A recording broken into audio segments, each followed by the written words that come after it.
Welcome to Unlearning Ignorance, a podcast where once a month we discuss a commonly divisive issue and attempt to fairly represent multiple perspectives. We are not experts, nor are we neutral. Our goal is to show an accurate understanding of conflicting sides, in hopes that it will foster civil conversations with an attitude of always learning. But we also want the show to represent you.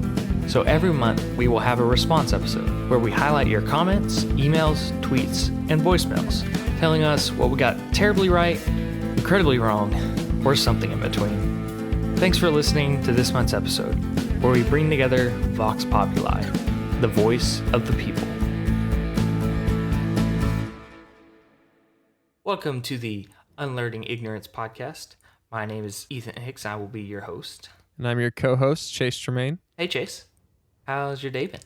You know what? We already did that. We're actually 45 minutes into a Skype call, so that's how my day is going. Yeah. It's been fine. I am almost more awake now than I was for the first half of the day, which is both a very good thing and a very bad thing.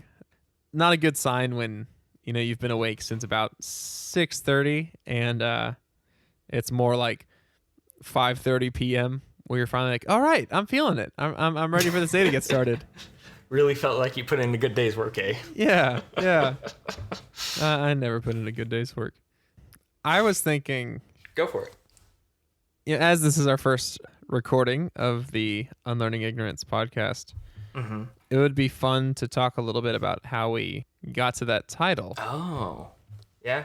Do you remember some of the other ideas that you had for its name? I could look them up. I could look them up real quick. You because could. they're right here. I'll do that. So what Ethan's looking for right now is a list he sent me probably a few weeks ago now. My favorite on the list was learning ignorance. And my first thought about that was changing it to unlearning ignorance. Just directly contradicting me. That's what it was. Right. Because you're wrong and you need to be exactly anti, non, in something. I'm always super worried about the Googleability of terms. Oh yeah. So if I'm gonna attach a brand to attach myself to a brand, I want it to be something where you Google it and it would be the first thing that comes up. It's an ongoing joke, especially with my brother and I, to come up with fake band names all the time.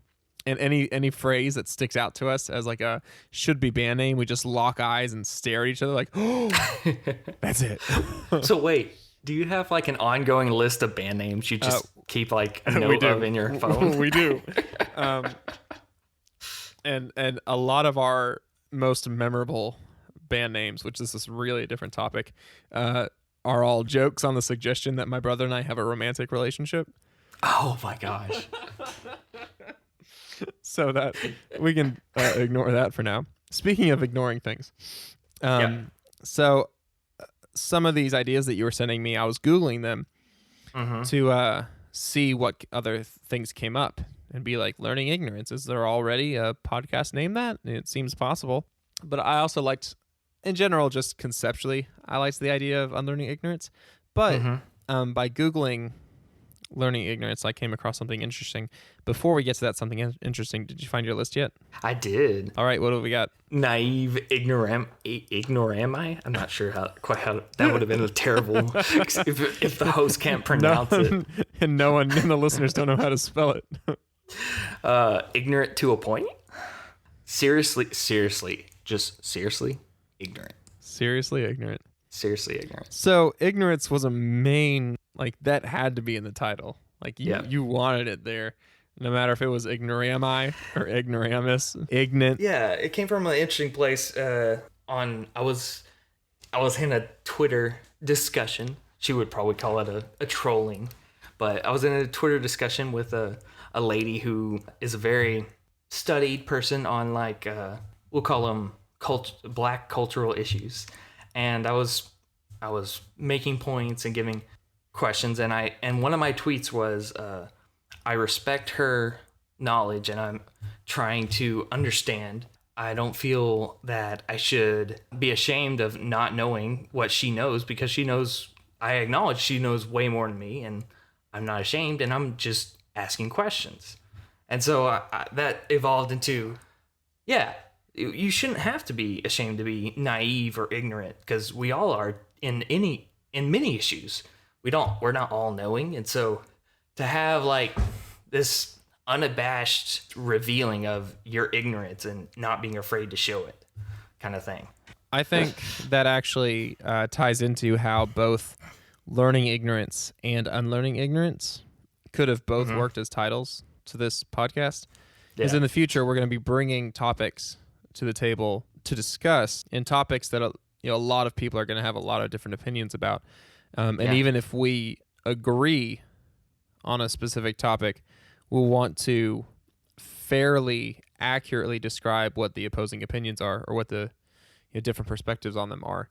And it's very easy to be ignorant of other people's positions sometimes, especially if you grow up in a monochromatic culture, if you grow up in an echo chamber. Or you create an echo chamber for yourself. Right, if you still currently choose to have it, because it's very easy to find, especially on the internet. You have to actually actively seek out people who do disagree with you and to see their viewpoints. Right, exactly. So learning ignorance is to the extent of learning that you are ignorant or might be, and unlearning it is the process of coming out of that. How you react to it. Yeah, of admitting what you don't know and saying, like, I want to learn. We should be able to watch documentaries with premises that we completely are against. We should be able to read books that we don't think are accurate. We should be able to have polite discussions with people who see things completely differently than we do. I was reading some article about straw man argument yesterday, and there was a really great quote saying that if you think a viewpoint is so ridiculous that you don't understand how anyone could ever hold to it, then you probably just don't understand it accurately yet. Because you're obviously talking to a human being with thoughts and opinions who holds to something with reason. They are using their brain to hold to opinion. They very well might be wrong. They very well might be just biased or racist or whatever else. Yeah. But they have the reasons for the opinion that they hold to. And if you can't even wrap your mind around how someone could think that way, then you're probably a few steps removed from truly understanding their opinion in a fair and balanced manner. And that fair and balanced manner, I think, should be a goal for us. Yeah, there's a comic named Owen Benjamin that I think I was listening to some of his stand-up, and he basically he said his dad he quoted his dad telling him that if you can't explain the other side, give an argument for the other side for 5 minutes, then you don't completely understand the subject. Right. You are not allowed to have an opinion on that subject if you don't understand the other side if you can't defend them for 5 minutes. A debate is only a good debate if, for after an hour of going back and forth, you can switch sides, role play the other person, and do at least 20 or 30 minutes of decent debate from the other position. Because if you can't, then you haven't actually been debating at all. You came up with speeches that you were prepared to give, predetermined thoughts to keep spewing out, and you haven't been actively engaging with what the other person was saying. Yeah. And actually trying to hear it. Dialogue is kind of what's missing nowadays. And right. We're kind of hoping that's what this podcast is gonna foster, is like, by admitting we're ignorant, you're immediately disarming people to our opinions, like, because a lot of people don't think they're ignorant, or they're so convinced that they're right that what the other side thinks doesn't matter. Oh yeah. But if you really are correct on an issue, then you could study the opposite side as much as you want, and your correctness wouldn't change. Yeah, you don't have to be worried about it. Yeah, and if you have the right reasons for being correct, then you can talk to the other side all the day long, and you won't come across anything that will sway where you are. So why be scared of it? Like, why be threatened when someone else comes against you with the wrong side when you're right? I think when people are so afraid to talk with people who disagree, that potentially is actually coming from a place of fear that they aren't right. And so they don't want to risk engaging with the other side because that puts them in a position of potentially having to change, of potentially having to be wrong, of potentially having to learn something, and that's scary. Do you really think like people think that much through about? No, I don't think this is thought through at all. I think it's an unconscious fear yes, kind of thing. Yes. Okay. And it's so much safer to have your position and to safely stay where you're at, to never be threatened in it, to never be pushed to think about perhaps conclusions that you haven't considered. It's just we all like to stay where we're at. Especially once we get to that point of agreeing with the people around us and having a support culture where we're being told we're right. So we don't need anyone in our lives who think differently. And it's I'm not crazy. All the people around me tell I'm right, and so if they're crazy, I'm crazy. That can't. I have to be right in order for my sanity kind of to exist.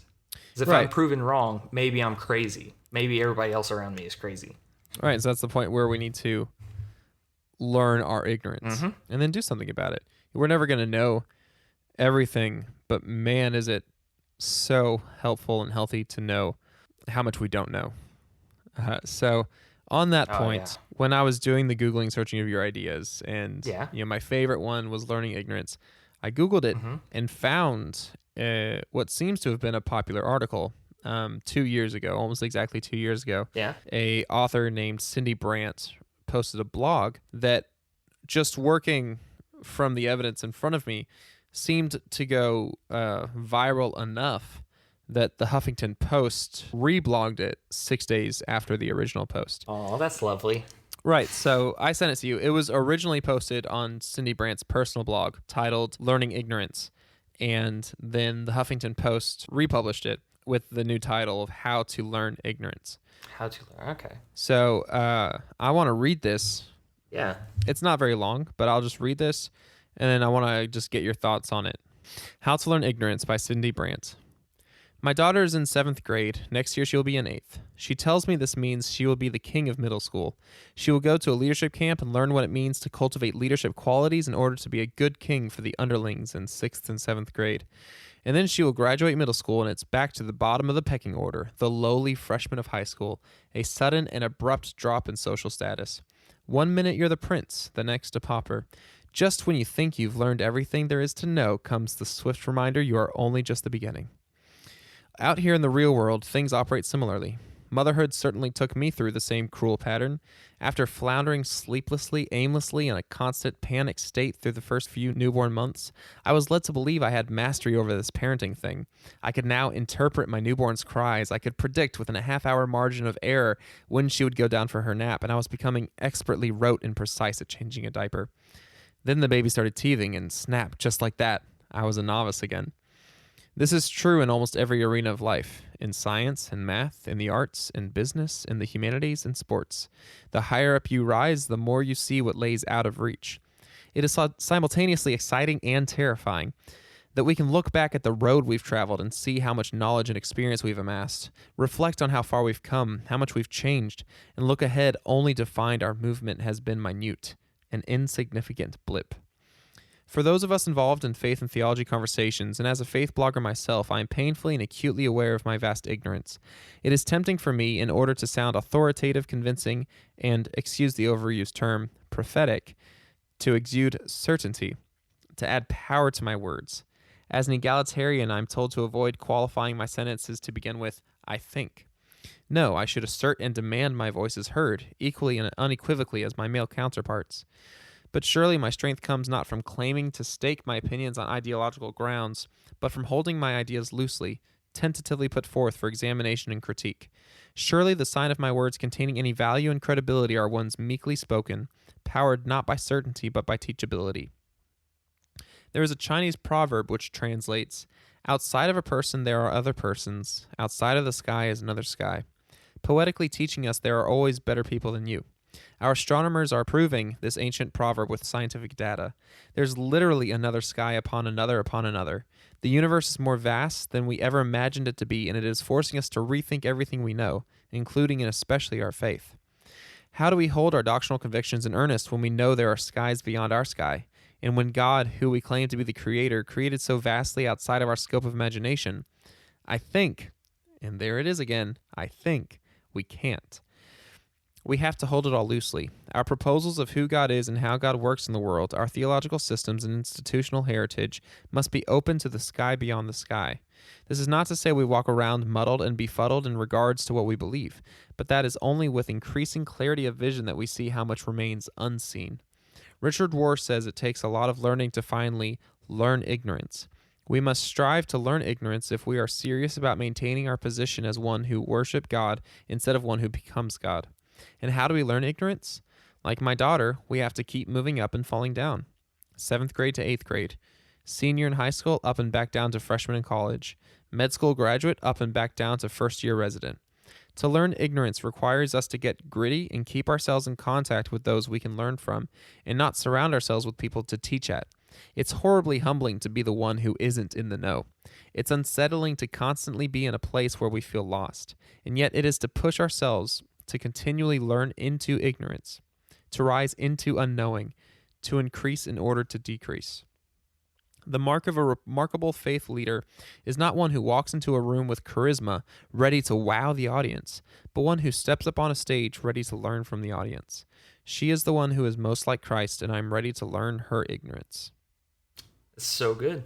So it's crazy that I guess this is the mark of parallel thinking that somebody neither of us have heard of 2 years ago kind of stumbled onto the same idea and wrote a whole post about it. And that was her way of expressing like how everybody else in the world needs to do it as does she. And we just decided to make a podcast about it because I don't know, we're weird. I don't know. Right.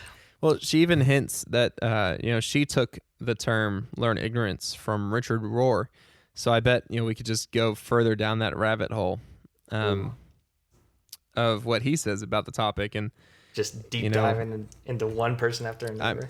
We're not going to do that. I was just saying, we could. Yeah. So what are things about that article that stick out to you, especially in terms of what you're wanting us to accomplish in this platform in the future? The biggest part, I would say, the main point would be that we would expand our circle. This is us reaching out to the world and exposing ourselves, and hopefully people will respond. We want to reach out and not just expose our ideas and ignorance in a safe and intimate environment, but to the cold, icy wasteland that is the internet, as we call it. Right. The plan is for us to take turns bringing topics to the table to discuss. Mm-hmm. And that won't be just off the cuff, here's what I know. It'll also involve some research beforehand and being able to come to the table saying, 1, here's what I learned recently that I didn't know before, and 2, I want to learn from you. Like that, I'm not bringing up a topic exclusively to say, here's my favorite soapbox and let me prepare this rant that, thousands of other people have unfortunately heard. It's, here's a topic that's worth discussing in our day and age. What do you think? Yeah. Because you can't spend infinite amount of time researching.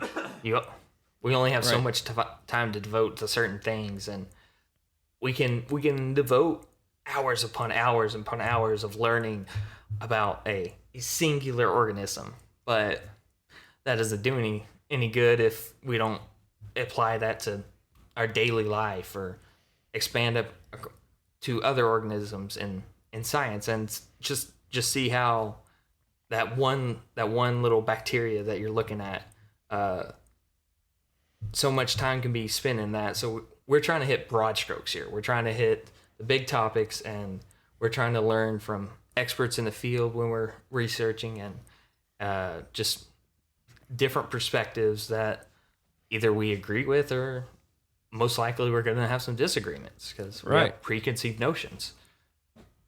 Because we're functioning adults in this world, and we have to have kind of some assurances where we just gloss over and say, oh, I don't really need to deep dive into that right now, and so I can move on with my life and not be obsessed about that one thing because we can't know everything about it. Right. I want this to almost be like some sort of applied science. Not that the conclusions that we have about a certain topic are easily and immediately applicable to our day-to-day lives, but that our form of engagement can train us in a way that is immediately applicable in how we talk to other people. Like, we aren't engaging culture, we're engaging human beings. There isn't a single American who makes the choice to engage American culture, and maybe this is a topic that we'll have to discuss, but I would say that Americans don't choose to engage the American culture. They are engaged by No, well, they're adding to it no matter what. They're a part of it. So we don't have neutral bystanders because we're all in it. We're all here. We're all contributing. And so, but when you get into it and you see the different facets of culture, you see the different movements, the different corners, the different subcultures, what you find are people. And I think the core motive behind Unlearning Ignorance, at least on my part, would be the sort of like civil discourse. How can we disagree and love? How can we disconnect intellectually and still be attached personally? How can we lovingly say, I think you're wrong and this is why? You think I'm wrong? What? About your friends. About everything. About everything. We disagree. We can't be friends anymore. This is going into dark places. Yeah, we should do couples counseling. Yeah, this is fun. This has been something like an introduction of what's to come. I hope to continue these conversations with you, Chase. As with you, Ethan. And until next time, stay ignorant. Bye-bye. Thank you for listening to this month's episode, but the conversation isn't over yet. We want to hear from you. What did we get right or wrong, and what's your perspective on the issue? By writing in, your feedback can be featured in the response episode we will publish later this month. Email us at unlearningignorance@gmail.com, tweet us at unignorancepod, or leave a voicemail at 972-885-9574. Again, that's 972-885-9574. And by lending your voice to the conversation, you can help this podcast represent the Vox Populi, the voice of the people. Thanks for tuning in to Unlearning Ignorance, and we'll be back next month with another divisively divisive issue.